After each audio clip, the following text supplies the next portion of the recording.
Group of lepers in the book of Kings, I think chapter 7, were actually stranded at the gate, waiting for someone to come and help them. What that scripture says actually, it starts by saying, so certain lepers were sat by the gate. And the contradiction was that from where they came from, they were not allowed to be inside the camp. Why? Because they were lepers and they were not allowed to mix with people. On this other end, there was a strategic move by the enemy camp that had captured their society by then. But then the Bible continues to say that as long as these people were sat by the gate, nothing happened. In fact, they sat there to a point where they were about to die. And then there's a twist in that story that begins by saying, until they came back to their senses and said, why sit here until we die? Welcome to King Reynard Podcast, where we educate, elevate, and inspire you to greatness. Ladies and gentlemen, the myth of someone coming to help you is the greatest limitation that has put down so many great individuals. You know, you were taught that the government is coming to give you welfare. Your parents are coming to save you from the trouble. Maybe the society or God is coming to help you. But from this story, I realized that even God could not move until these lepers moved. But I want us to look at a harsh reality here. God, who is all merciful and all caring, looked at lepers who at this stage I'm practically aware that maybe they didn't have their hands or their legs or part of their body was deformed. But then there was nothing God could do until they did something. They said, let us move. If we go back to our camp, we are going to die of hunger. If we go to the enemy's camp, they may kill us. But then they said, let us then move to the enemy's camp because maybe they could save us and give us food. What if the idea that, someone is coming to help you has victimized you to the point that you actually has become immobile? The government should give us this, my mom should give me this, my parents, my brothers. So you'll blame it on everyone but you. What if that's why you're stuck at the place where you are? What if knowing that no one is coming to help you is the greatest revelation that would shift you from where you are to where God created you to be? And listen, imagine getting to the place where you realize that you're alone and your survival belongs to you. Guess what happens? Your survival instinct will kick in and your brain will start thinking of strategic moves that is going to shoot you to the next level.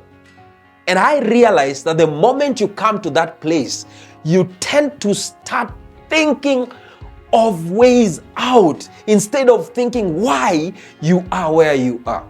Because you can blame it on anyone all you care. It's very easy because that's how our nature is. Adam from the Bible blamed Eve. And when he blamed Eve, Eve blamed the snake. And the snake, who actually happened to be Satan, did not blame anybody. And that's how he took the place of authority that Adam once held.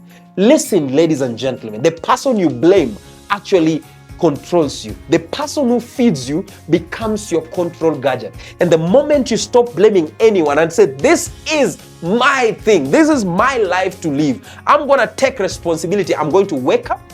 I'm going to stop distracting myself. I'm going to focus on learning a skill and I'm going to build myself. It might take me 5 years. It might take me 10 years. It might be longer than I anticipate.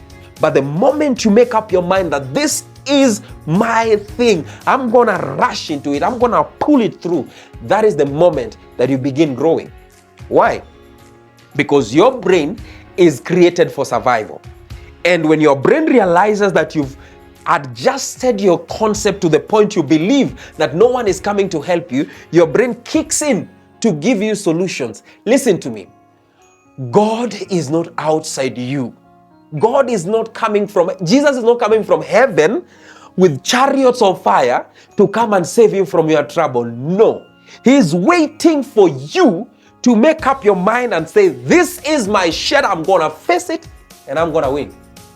And the moment you set up your mind like that, the universe, God, or anything that you believe in will conspire to bring to you opportunities, synchronicities, and serendipities that are going to ensure that you're not only going to succeed, but you're going to position yourself for those opportunities. Do you know that as long as you blame people, you will pass opportunities every single day? Listen to me.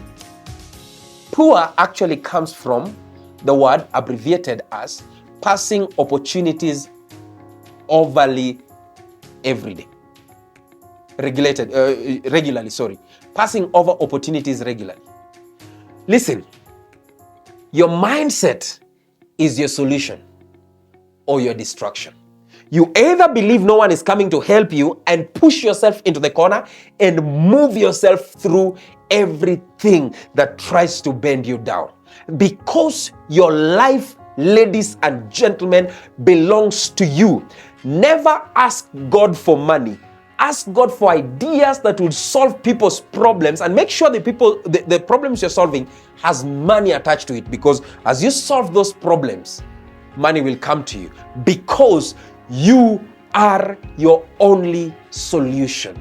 If you've made it this far, then I'm sure you like such kind of content. Please subscribe to our YouTube channel. Take this action to share our videos, because we always say sharing is caring. And please don't you forget that it is all on you. God is waiting for you to make up your mind and to step out of your comfort zone and become that person that He created you to be. Until next time, cheers.